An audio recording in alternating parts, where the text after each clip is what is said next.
এটা ভগা জুপুৰি, তাহানিৰ দিনত খেৰেৰে সজা ঘৰ, প্ৰবল ধুমুহাই যে কেতিয়াবা বিস্তৰ ক্ষতি কৰিব সেইটো খাটাং।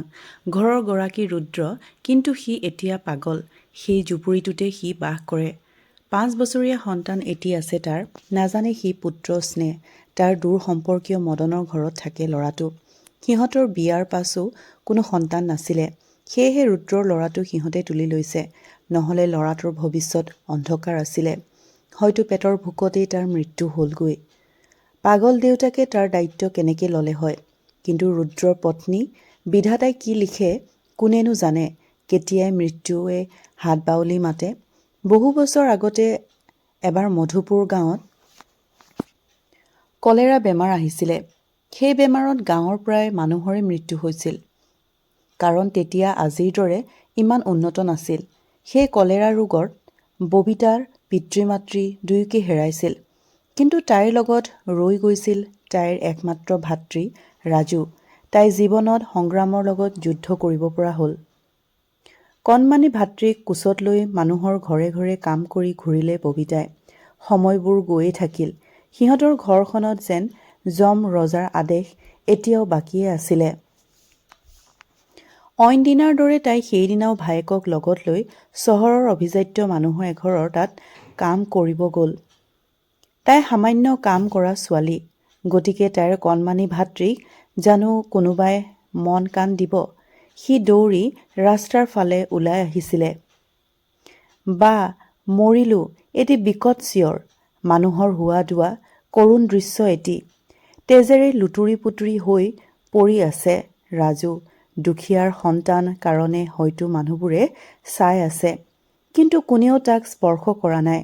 এখন ট্ৰাকে তাক নিমিষতে মহতিয়াই লৈ গ'ল। বুকু সোধা হ'ল ববিতাৰ। এক নিষ্ঠুৰ বাস্তৱ। ববিতা এতিয়া সেই ঘৰ মানুহৰ ঘৰত থাকি কাম কৰে। হৃদয়ত বহুত ব্যথা লৈ তাই জীয়াই আছে। লাহে লাহে তাই গাভৰু হৈছিলে। আনৰ চকুত লগা। পাখি মেলা সময়ৰ গতিত আহিল তাইৰ বাবে সেই গাঁৱৰে ৰুদ্ৰৰ বিয়াৰ প্ৰস্তাৱ। তাই অগ্ৰাহ্য কৰা নাই, বিয়াৰ সন্মতি দিলে। ৰুদ্ৰ বৰুৱাৰ ঘৰৰ কাম কৰা ল'ৰা। তাৰ পিতৃ-মাতৃৰ পৰিচয় নাই। তাক এই ৰুদ্ৰ নামটো বৰুৱাই দিছিলে। বিয়া মানে বিশেষ একো নহয়। কইনাজনী নি বৰুৱাৰ ঘৰতে গাঁৱৰ মানুহক সি একাপ একাপ চাহ খোৱালে। বিবাহিতা জীৱনৰ পাতনি মেলিলে সিহঁতে। ববিতাৰ ঘৰতে ৰুদ্ৰ থাকিলে। ববিতা: মোক তুমি কিয় লাজ কৰি আছা? নাই, এনেই। এনেই মানে? নাই, মোৰ আগতে এনেকে পুৰুষ মানুহৰ লগত থকাৰ অভ্যাস নাই যে। মোৰো নাই। কিছু নীৰৱতা। ইজনে সিজনৰ মুখৰ ফালেও চাব পৰা নাই। নীৰৱতা ভংগ কৰি আকৌ ৰুদ্ৰৰ প্ৰশ্ন: মোক কেনেকুৱা লাগিছে তোমাৰ? চেহ, কি যে সোধে নহয়। লাজত ৰঙা পৰি গ'ল তাই। লাজ কৰিছা? চাওঁ মৰম অকণ দিয়া না। ধেৎ, লাজো নাই। তাই লাজত দৌৰি ওলাই গ'ল। দুখৰ মাজত সুখ যেতিয়া আহে তেতিয়া পৃথিৱীয়েও হাঁহে। বিয়াৰ এবছৰ হৈ গ'ল। সিহঁতৰ জীৱনলৈ আহিল কানাই, মানে সিহঁতৰ সন্তান। সুখে ভৰা এখন ঘৰ। কানাইক লৈ অযুত সপোন সিহঁতৰ। তুমি সোণ আমাৰে মৰমৰ, সুখে দুখে প্ৰতিটো চেনেহৰ। দুয়োজনে বেলেগৰ ঘৰত কাম কৰি সুখত এসাঁজ খাই আছে। ববিতা: মই আহোঁ, তুমি যাবা? ঠিক আছে, যাওক। ৰুদ্ৰ নিজৰ কৰ্মস্থলীলৈ ওলাই গ'ল। লাহে লাহে ববিতাও ঘৰৰ কামবোৰ কৰি ওলাই আহিল। লগত তাইৰ কেঁচুৱা কানাই। এনেকৈয়ে ভাগেনে সপোন, এনেকৈয়ে ছিগেনে বান্ধোন। বেলি পশ্চিমৰ আকাশত অস্ত গ'ল। উৰণীয়া পখী ঘৰমুৱা হ'ল। ববিতাও কাম সামৰি নিজৰ পঁজালৈ বাট ল'লে। মা, মোৰ টিকলাটো আহা। আমি ঘৰত গৈ আছো নহয় বাবা। সেই অবুজ শিশু, ভগৱানতুল্য শিশুটোৰ লগত ববিতাৰ কথোপকথন।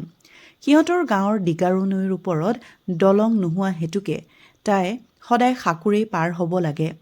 পিছে সাঁকো আছে এখন, হাবিয়াৰ লেখীয়া নিৰ্জন ঠাইৰ মাজত।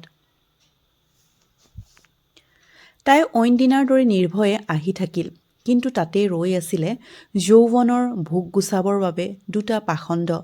অজানিতে আক্ৰমণ কৰিলে তাইক। কোচৰ শিশু তলত পৰিল। হায় মানৱতা! তাইৰ যন্ত্ৰণা কাতৰ চিঞৰ। কিন্তু দুৰ্ভাগ্য, কোনো নাই তাইক বচাবলৈ সিমানতে অন্ত নপৰিল যৌন কাৰ্য কৰি তাইক পাখণ্ড হতৰ মৃত্যুদণ্ড অসহায় কানাই মা আৰু মাজে ক্ৰন্দন হাবিৰ মাজত এজনী মাতৃক পুত্ৰৰ সন্মুখতেই ধৰ্ষণ লজ্জাজনক জ্বলি ছাই হ'ল ধৰ্ষিতা ববিতাৰ মৃতদেহ প্ৰশাসনৰ ব্যৰ্থ তদন্ত চলিল ৰুদ্ৰ পাগল হ'ল ববিতাৰ অনুপস্থিতিত কানাই মাতৃহাৰা হ'ল ন্যায় পাবনে এনেকুৱা ধৰ্ষিতাবোৰে কি হ'ব কানাইহঁতৰ দৰে শিশুৰ ভৱিষ্যত বন্ধু বান্ধৱীসকল কাহিনীটো শুনি কেনেকুৱা পালে কমেণ্ট কৰি জনাব আৰু প্লিজ লাইক এটা কৰি দিব আৰু মোৰ চেনেলটো এতিয়ালৈকে যদি আপোনালোকে ছাবস্ক্ৰাইব কৰা নাই প্লিজ মোৰ চেনেলটো ছাবস্ক্ৰাইব কৰি দিবলৈ নাপাহৰিব আজিলৈ আহোঁ ধন্যবাদ